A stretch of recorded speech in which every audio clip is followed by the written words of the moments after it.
Football season is over, and on behalf of everyone at WagerTalk, we want to say thank you for the continued trust you put in our team of handicappers. Our ongoing success relies on the loyalty and support of customers like you. As a way to say thanks, from February 8th through the 14th, we're running a Customer Appreciation Week, and all daily pick packages at WagerTalk.com will be discounted to $9. And yes, of course, that includes any 5% best bets, normally priced at $40. Once again, thank you for your business and trust in the WagerTalk family.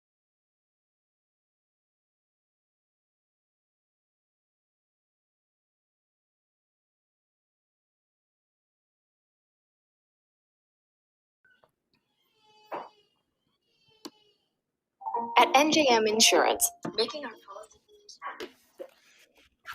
Hey guys, Carmine Bianco here from WagerTalk.com with a Stoppage Time FA Cup edition.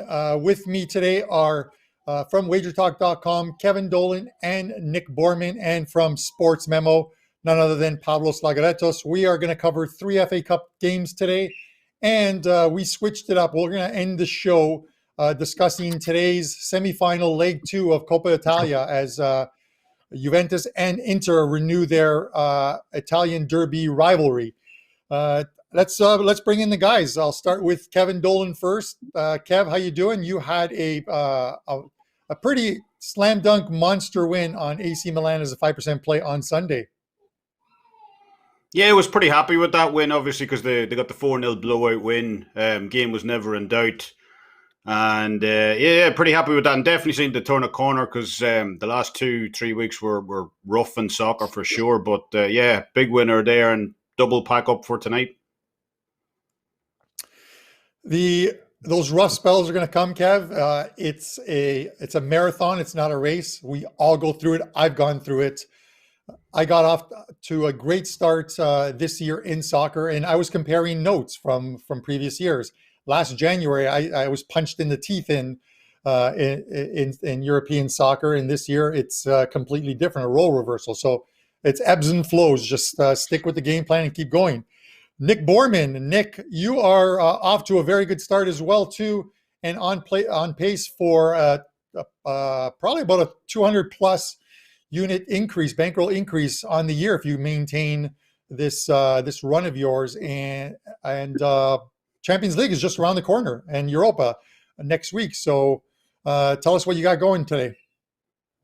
Yeah, I was rolling along for a couple of weeks. The weekend stunk. Napoli blew my 5% play, and Saturday was a bad day overall. But since 2021, overall, it's been very good. Sticking with sides right now, as just my numbers seem to be working better on the side play. So hopefully that continues. And then Carm, we have the Australian Open going right now too, which is great for the night owls, as Australia is basically overnight. So there's action all through the wee morning hours every day. So I'm losing a little bit of sleep right now, but looking forward to more soccer action. This week's a little quieter midweek, so that's good. So I can focus on the tennis and then back to full action for the weekend for soccer.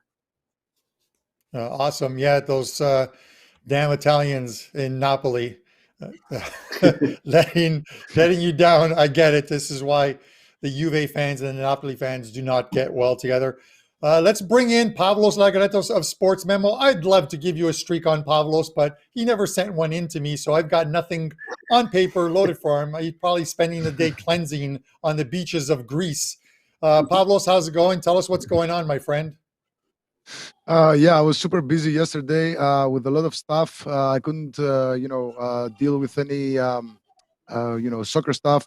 But it's been a great week. It started off really slow, but even though my 5% was a push on Saturday with Dortmund in the over 3 goals, I did turn it around on Sunday with a couple of props and the red cards and yellow cards. It's been the third consecutive winning week for me in soccer. Nick said that it's a slow week, but I don't think so. Tomorrow there's like 16 cup matches, and I really like some side bets in those. So I think it's going to be a pretty exciting week. Yeah, there are definitely a lot of cup matches. You have to navigate it around a lot of these cup matches. You have to look at team information because while they may be important to us, sometimes they're not as important to the teams that are playing in them. They have other things planned. All right, with that said, guys, let's get right to it. Segment number 1 of the show, the pick'em game of the day. And this is as close to a coin flip as you can get. FA Cup, Everton, Tottenham. The line on this game is Everton plus 160. The draw is plus 220. Tottenham plus 180. And the total is a very low 2.25, which is a split line of 2.5. So here's the thing is, again, I call this a coin flip because these teams, I think, are evenly matched. Tottenham got a big win on the weekend. Harry Kane back in the lineup. He's somehow recovered from those 2 ankle injuries that he had to come back and get the win, a much needed win for this Tottenham team.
Hello. I thought it was me.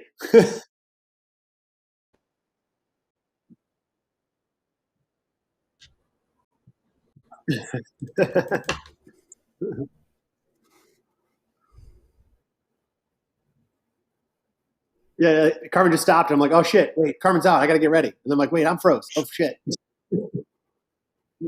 Yeah, I thought it was fucking me, like, you know.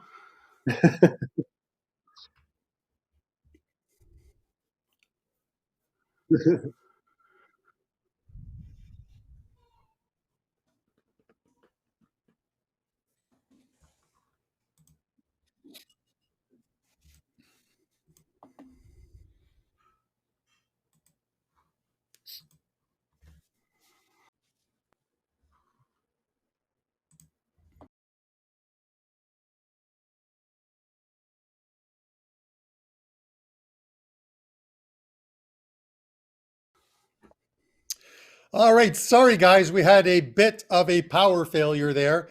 I'm probably sure my producer, he's got a ton of money, so I know it's not because he didn't pay his electricity bill. So we should be good to go. Who knows? That Florida Wi-Fi is a little, it could be a little dipsy at times. Anyways, I was talking to Nick Borrman, and the point I made, in case you guys did not hear it, was the only way Tottenham's probably getting into the Champions League next season is not by finishing top 4 in the PL. I don't think that's going to happen.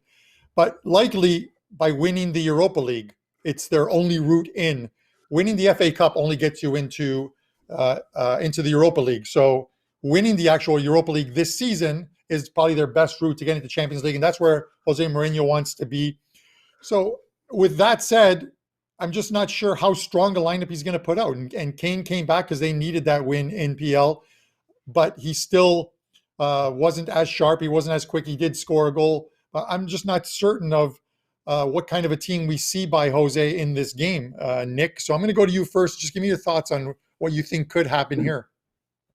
Mourinho is always the wild card when it comes to lineups, not only in cup games, mostly in cup games, but anytime. So you're right. This is one of the games you got to wait until that hour before kickoff and actually see what the lineups are, because he's also not. He'll never really give you an idea or announce anything ahead of time either, probably to keep his opponents guessing. But some lineups you can find for teams a day ahead of time, or at least half a day ahead of time. But you're probably not going to find that for the Spurs game. So you got to check out the lineups on this one. Last rounds, Kane and Son didn't start. I mean, they were playing the second tier Wycombe, and they were tied 1-1 at half. And then they both came in the second half. They ended up winning 4-1. Will they start in this game? I don't know. Will he? Obviously, by that look, he was trying to win the game. He just didn't want to use the players if he didn't have to. And I guess he might, deploy the same tactics here and maybe not start them all, but bring them in if needed. Sometimes you bury yourself too early, though, in that situation. So, again, enough on that. You got to look at the lineups. These teams are neck and neck every single way you can look at it. You got Everton, number 7 in the table, 11-4-6 record, +6 goal differential. Spurs, 10-6-6, +14. XG numbers are right neck and neck as well. Tottenham is number 10 in the league, +0.15 per game. And Everton is number 11 in the league at +0.03. It's hard. The reason I would go with one side here and the side I would choose would be the Spurs, assuming they put out their lineup, is just because of their head-to-head dominance over Everton. Everton did win, as I say that, 1-0 earlier this season, but that was their first win in the last 16 head-to-head matchups between these teams. So just from that alone, that trend, I would have to lean towards the Spurs. And again, wait for the lineups, but if Mourinho puts out there Kane and Son and the regulars in the lineup, I would go with the Spurs in this one. Yeah, and I'm going to go to Kev next on this one. It's probably why we see the line where it is right now and making it complete. I think as news comes out, as the teams do their press conferences and maybe some clues to what the lineups will be are, if Mourinho comes in and says that, and he's not going to say it, that Kane will be rested to start the game or will start from the bench, then you'll see that line shift more to probably Everton down to, plus 130, 130-ish. With that in mind, I still think, Kev, that this is one of those games, even with that low total, that we could see one of these 1-1 games that goes into extra time, goes into penalty kicks. Your thoughts? Mm-hmm. Yeah, I mean, one of the winners that I had on the weekend was Everton plus 1.25. I liked that play. And to be honest, at half-time, Everton looked out of it. They were 2-0 down. Fernandes had that great goal. But, as poor as Everton has been, we highlighted this last week, to start off 2021, they do show tenacity. They're never out of games. They'll always try and fight back. They won't accept defeat. And, we've seen that with the 3-3 late equaliser from Calvert-Lewin. So, they are a tough team to break. And, as poor as they've been again, they've only lost one of the last 7 competitive games inside 90 minutes. So, tough nut to crack. And, as you said, we've seen Harry Kane return to the Spurs lineup at the weekend. And, even though he was a bit off the pace, he brings, confidence to this Spurs offense. Even if he's not particularly playing the best, he embodies Tottenham as a team. And my favourite bet here is I'm going to buck the total here. I think we see a few goals in this one. And I like the both teams to score. You just talked about 1-1. So we don't even need the game to go over to cash this. And, both teams have scored going off minus 110. Both teams have scored in 6 of Tottenham's last 7 FA Cup fixtures. And on the road, Spurs have a dismal record in defence in this competition. They've kept just 3 clean sheets across their 11 FA Cup road games. And, as we said, Everton will be a tough nut to crack here. The Toffees have won 7 of their last 7 of their last 9 FA Cup matches at home. And they scored 2+ goals in each of those 7 victories also. So I don't know who wins this game. This is a very competitive game. Because of that, game decided after extra time, games decided after penalties are both priced up at plus 500. There's a bit of value there, considering, as we said, there won't be a lot separating these two teams after 90 minutes. But overall, if I had one bet to make in this one, both teams to score, yes, minus 110. I like the look of that. I actually like the look of that as well, too. I marked that down as you were saying it, just so I don't forget after the show to get that wager in. Pavlos, give me your thoughts on this game, my friend.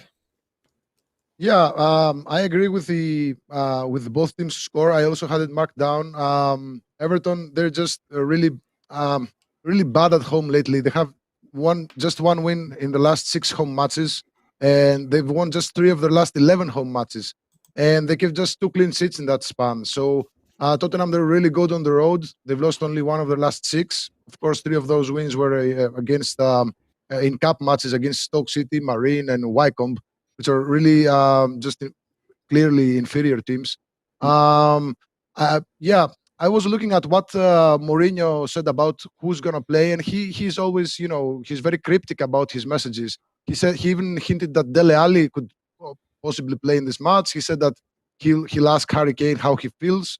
So I think he always likes to keep his cards kind of closed. I think he'll field a very competitive lineup. So the over 2.25 is also something to consider. But I wouldn't back Everton here. If I would have to pick a side, I'd side with Tottenham, and the both teams score here. All right, some good info from Pavlos. Guys, before we head to segment number 2, it's Tuesday, so you know what it is. It's $2 Tuesday at WagerTalk and Sports Memo. The featured cappers today, Drew Martin has a college basketball 5% play. Drew's doing extremely well at Sports Memo. You can pick that up for $2. And at WagerTalk, it's none other than Andrew McInnes, my co-host on Puck Time, which will come up at the top of the next hour, 11 o'clock. Tune in for that one. Andrew has a 5% NHL play up. He's doing great in NHL, so you want to pick that up. The $2 Tuesday, you can pick up the featured cappers best play on the day for only $2 for packages that normally go for $29 or $40. So head over to wagertalk.com and Sports Memo and pick that package up. Pick them both up. All right, guys, we are going to head into game number 2. This is the heavy favorite segment. It is another favorite play. Now, we could have gone with Man City again, who are playing Swansea, but we've had Man City as our heavy favorite game the last couple of weeks. So we're going to switch it up a little bit. We're going with Barnsley versus Chelsea. The current line on this is Barnsley at home are plus 900. The draw is plus 450. Chelsea's minus 334. And the total here is 3 goals. All I can say right now before I go to Nick first is the Thomas Tuchel era at Chelsea is off to a pretty good start. After that draw in their first game against Wolves, 3 straight wins. Their attack looked a little bit better in the last game, that 2-1 win on the weekend against a suddenly revitalized Sheffield United team. They're still not clicking in the final third, but they're there. They're almost there. And this is a game where he's going to want to continue his good run. They have Newcastle and Southampton up next after this game. So they could literally be on a 6-game unbeaten run and 5 wins in a row as they head into Leg 1 of Champions League. So, Nick, give me your thoughts on this game here. I just want to remind Kevin that he's holding that 8-1 ticket on Sheffield United for me to stay up, as you mentioned, the revitalized Sheffield United. So just keep that in your pocket, Kevin, because I'll be ready to collect that, here in a couple months' time. This matchup, Chelsea. Listen, this is a game I would normally avoid.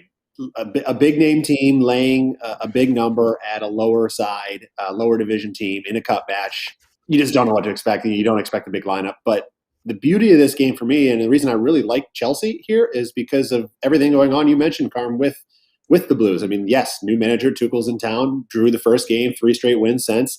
He hasn't put any of the same lineup for his forwards in any of those 4 games. So he's obviously still trying to figure out that best lineup, and that's not a bad thing here. I think that's a good thing. That's giving a lot of competition for these guys because they're all vying for spots. They're trying to impress their manager just as much as he's trying to figure out who to put on the field. So it's a cool little effect of everybody's going to, whoever he puts out there, they're going to go in for, gusto. They're going to try to push the score up. They're going to try to win big. They want minutes. And the only way to do that is to impress on the field. So normally, again, I would avoid this type of a number, this type of a setup, this type of a game, but I like it here.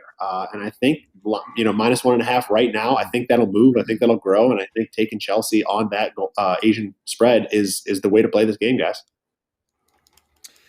Yeah, I seem to believe the same thing with you. It's, the Tuchel wants to, we know how he is. I've seen it with his teams in the France Cup with PSG, and he would have a very good lineup in there for the most part at times when you would expect him to rotate players out. Kev, give me your thoughts on this game. Yeah, I'm the same. I can't see an upset here. The beauty of the FA Cup generally is every team, no matter how much minnows they are capable of like one big upset.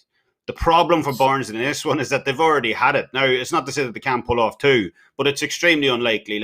Every dog has its day. Barnsley had theirs, knocking out championship leaders Norwich in the last round. So I think in terms of, in terms of knocking out a big team, they're already spent in that department. So I like Chelsea here too. Barnsley, outside of that Norwich result, Barnsley lost 6 of their last 7 across all competitions.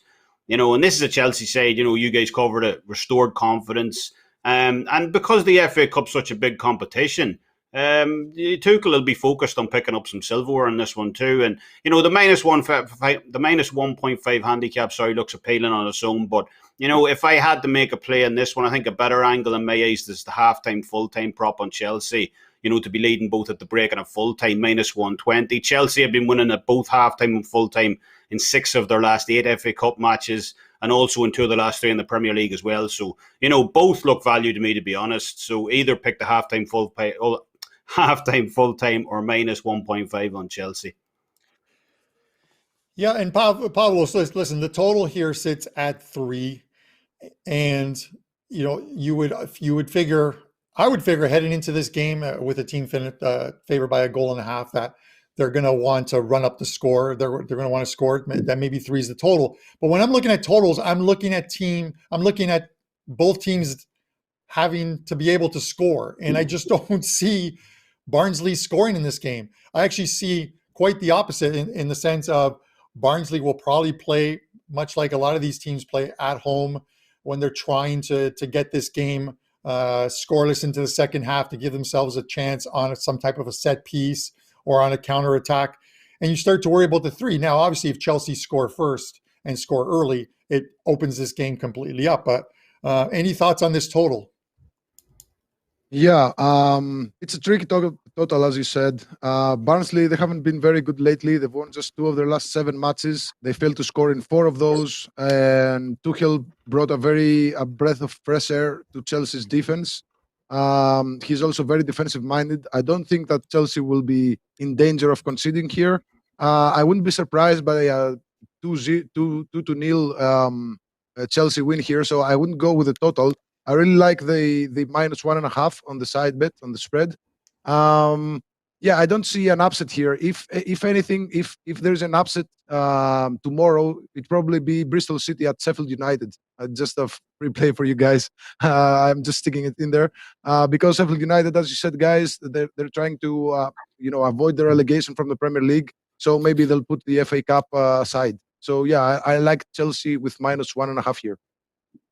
All right, that's Pavlos Laguretos with his take on the Barnsley-Chelsea game. Pavlos, after the show, I need you to grab a piece of tape and a piece of paper and a pen and call Joe. He's going to talk to you. Right. You guys know why. Anyways, guys, another promo for you guys out there before we head into Game 3 of the FA Cup. And this is the Euro 50. Next week, Champions League and Europa League are back. I'm so looking forward to this. All of us had a very good Champions League group stage, I believe. So I've got a promo up, Euro 50. That's a coupon code, Euro 50. If you head over to the cappers pages at Sports Memo and WagerTalk, click on your favorite capper. They have a Euro Champions League package up, which is $249 for every single play released, including 5% plays, right up to and including the final. You can get $50 off of that using the coupon code Euro 50 at checkout. And I have one other package up. This is a deal that I put together for Nick and Kevin.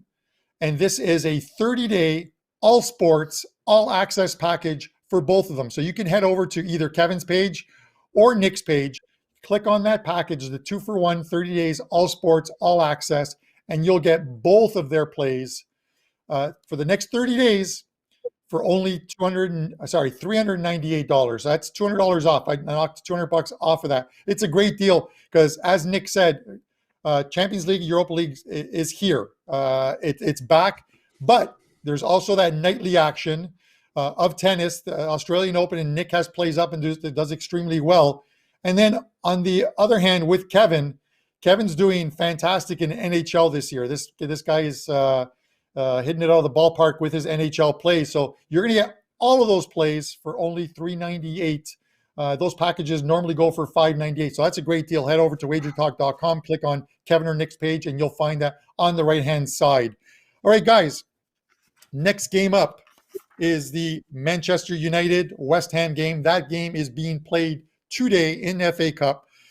This is our totals game of the day. So we're going to talk about the total here. Unless one of the guys has a side play. But the total right now is 3.0. Again, this is round 16 of the FA Cup. And, United come off a disappointing draw on the weekend. I think Kevin, sorry, I used that word there. Kevin talked about the fact that he had Everton on it. It was a 3-3 draw. Here's the thing is they've got to come right back, I believe, and put in another good performance. West Ham, I'm not so sure about what team we're going to see out of West Ham today. Mikel Antonio came out of that game on the weekend with some fatigue factors. I'm not really sure where to go here. The first game that they played this year in league play was 3-1 at West Ham, and trips to Old Trafford haven't gone very well for West Ham. They're 0-4-11. That's 4 draws, 11 losses, their last 15 trips to Old Trafford. I'm going to go to Nick first on this one, then Pavlos. Man United, all of a sudden, couple slip-ups for a team that's supposed to contend for the title that just simply can't happen. That lead they just blew this past weekend, unacceptable. In their last 4 games, they have just 1 win. And, of course, what pisses me off the most about that was the only time I played one of their matches. I took Southampton plus 1.25. They got smoked 9-0. Carm, you hit a 5% play as probably one of your easiest 5% winners ever. So congrats to you on that. And I believe you said you were going to get Kevin and I, because Kevin was also in Southampton. You were going to get us beers. So I'm still waiting to collect on that, by the way. Just a reminder. But back to the matter at hand here. I don't believe in United. I really haven't believed in them all season. They're performing like Liverpool did last year. They're winning every single close game, and eventually that luck runs out, which I think it's happened right now. In league play, they do have an okay XG differential. They're 4th best in the league, but it's not good enough that they should be winning all of the games that they've been winning. But West Ham is solid. They're plus 0.23, and they sit 6th in the table, which is remarkable for a team that had a run. They needed to run the last 3 or 4 games last year just to stay up and avoid relegation. So it's a remarkable turnaround. And I'll give a shout out, because apparently I'm just giving shout outs now to Kevin. Kevin, early on before the season started, you were high on West Ham, and I think you have some sort of a ticket on them. No, top 4, top 6. Don't you have something on these guys? No, I think it's Pavlos. I'm nearly sure it's Pavlos. That's it is. Yeah. I thought it was Kevin. Anyway, still a good call on West Ham. But I know this is the totals game of the day, but I like the side West Ham here, guys. I think plus 1 goal you can get right now for about minus 125. I think it's worth buying that goal, and that's the way I play it. If the total, the total I think 3 is set right in the number. If it was 2.75, I lean to the over here, just because I think United, they're letting goals in, and I think both teams probably score in this one. But I like West Ham plus a goal. I think that's the safe way to play this. And as you see, Nick has been given the yellow card. But moving on, and I'm going to move on to actually Pavlos next on this one. When I think about Man United, it's silverware. They haven't had any in a while. And you start to wonder with Solskjaer is how important is this competition to him? Because obviously he's in Europa League. He's not winning the title. I don't think it's Man City's title to lose at this point. So it's either win a title in Europa or the FA Cup. So we might see a pretty strong lineup out of them. What do you think? Yeah. Solskjaer said that Henderson will start at the goalkeeper position. I don't know if it's an upgrade or a downgrade from De Gea, who made a terrible mistake, in their match against Everton. Maguire made the other mistake, and they allowed them to come back. Pogba is also injured, so I think he'll field a pretty competitive side. Manchester United, they have 6 wins, 2 draws, and 2 losses in the last 10 home matches. They only lost to Manchester City and, oddly enough, against Sheffield United in the last 10 matches. West Ham, they've been great lately. They have 7 wins, 3 draws, and just 1 loss in the last 11 matches. There is a very, very interesting fact about West Ham. They haven't won any of their last 8 cup matches against EPL sides. They have 3 draws and 5 losses. So if they keep a clean sheet today, it will be their 3rd consecutive cup match with a clean sheet since '93. Now they have some lineup issues with, as you said, Carmine Antonio looked fatigued. Maybe he'll start at the bench. They don't have a lot of firepower up front. They sold Haller to Ajax, and it's probably going to be Yarmolenko at the start, or maybe Benrahma. Suchek's red card has been rescinded, and he will be available, who is a very good defender, very good midfielder, sorry. So all in all, I think that United's defensive issues won't go away. I think that West Ham have a great shot at scoring at least one goal here. So I'm gonna go with the over here. I think the over 3 is just really nice here. Okay, that's Pavlos Laguretos of Sports Memo. I'm going to go to Kev next on this game. Give me your thoughts. Well, surprise, surprise. It had to come up at some point in the show, but I disagree with Nick. I do agree with him in principle. I think United have been fortunate, very fortunate, but I do think they win tonight. I think because I think we see goals as well. I just mentioned I was on Everton on Saturday, but, arguably United were unlucky in that game. So, because it's United for me here, it's got to be goals as well. Each of United's last 4 wins inside Old Trafford average 5.25 goals per game. Even when we take out that Southampton 9-0 thrashing, United home wins still average 4 goals per game. So when this team wins, the game more often than not goes over the total because, as Pavlos says, their defence has been so bad. And I think United will win here. They're on a run of 8 straight home victories in this competition. That equals their best ever run at home in the FA Cup in over 100 years. It was 1912 the last time. So on the other side, despite recent solid Premier League road form for West Ham in this competition, it's been absolutely brutal. They're winless in 8 straight games now on the road in the FA Cup. And West Ham manager David Moyes, as you said in the pre-talk, Carmine, as well, he's been a traditional straight money burner when taking on his old club. He's won just 3 of 29 head-to-heads against Manchester United, 10.34% win rate against the hosts. Manchester United over 2.5, and this one's going off plus 130. Sign me up for that. All right, awesome. Great stuff there. And for those wondering, because West Ham did get Jesse Lingard from Man United on loan, he cannot play in this game because of an agreement they had in that loan agreement that he would not play against United. So he'll be in the stands watching this one. All right, guys, final one is the Coppa Italia. This goes today, leg 2. Inter Milan heading to Turin to face Juventus. Yes, this team right here that I'm wearing on the shirt here. Juventus plus 190. The draw is plus 240. Inter Milan is plus 137. The favorite in this game, and the total is 2.5. First leg of this finished 2-1 for Juventus. Lukaku did not play in that game. The away goals rule is you have to take that into factor here. Juve could be perfectly happy losing this game 1-0, and they'll advance to the finals of the Coppa Italia. So with that said, Nick, give me your thoughts on this game. This should be a fun game. I mean, these two teams definitely when they get together, there's a lot of bad blood, no doubt. Juve, they're playing really, really well. They have 1 loss in their last 11 games, which came against Inter in Serie A play. Otherwise, they've won their other 10 games, including 6 in a row, and have allowed just 1 single goal, which came in this reverse fixture, the 2-1 win at Milan. At home, Juve have won 7 straight. Their last loss came against Fiorentina when Cuadrado got a 18th minute red card, so that was sort of an anomaly. The run of 7 wins include 2 strong wins over Napoli and Roma, each winning those games by 2-0. So it's not like they're just beating the cake of the leagues. Inter, meanwhile, they have just 2 wins on the road in their last 5 games, both coming against Fiorentina, 1 in league play and 1 in the Coppa Italia just before this round. Otherwise, they drew at Udinese, Roma, and lost to Sampdoria. They also haven't won in Turin since 2012, a run of 8 straight games with 6 Juve wins and 2 draws.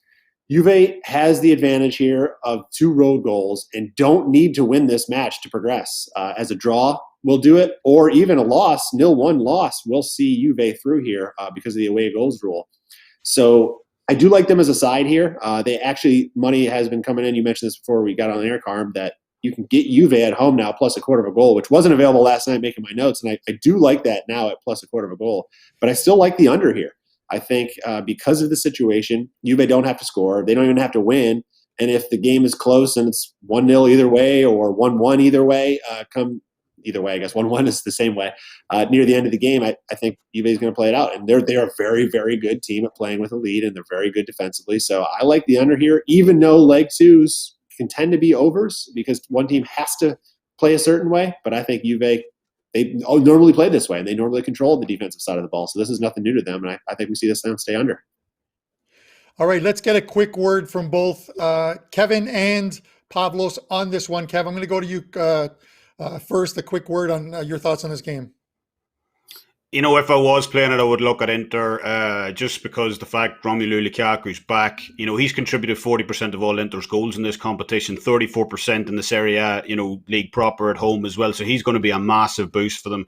You know, Inter sit above Juventus. We know that 10 goals more than Juventus as well. So I think they're going to gain confidence, even though they haven't won here since 2012. And, Cristiano Ronaldo, who scored both goals in the first leg, he's potentially out tonight, resting. So if I'm playing it, I'm going to look towards Inter on the money line because, as you guys said, Juventus could still lose this game and progress. Yeah, and Pavlos, excuse me, heading into this game, Pavlos, I was looking at trying to get some late information. It looks like Morata probably won't play. He's got a stomach virus, so he's a game time decision. Obviously, Dybala's injured, so it would likely be the trio of Kulusevich, Ronaldo, and Chiesa up front, and that's if they start Ronaldo in this game. So quick thoughts on this one. True.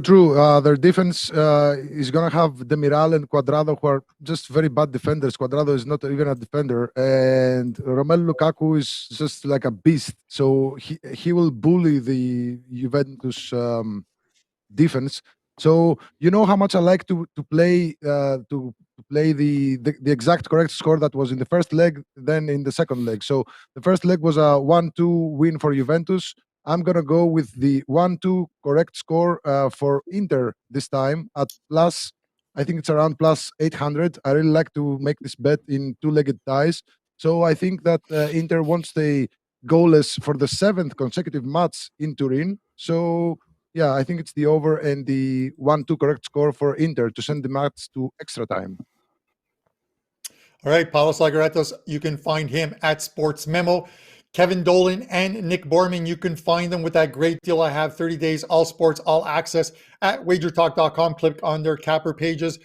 Guys, thanks for tuning in. Sorry about the technical glitches at the beginning of the show. Remember, it is Tuesday, so it is a $2 Tuesdays at Sports Memo and at WagerTalk.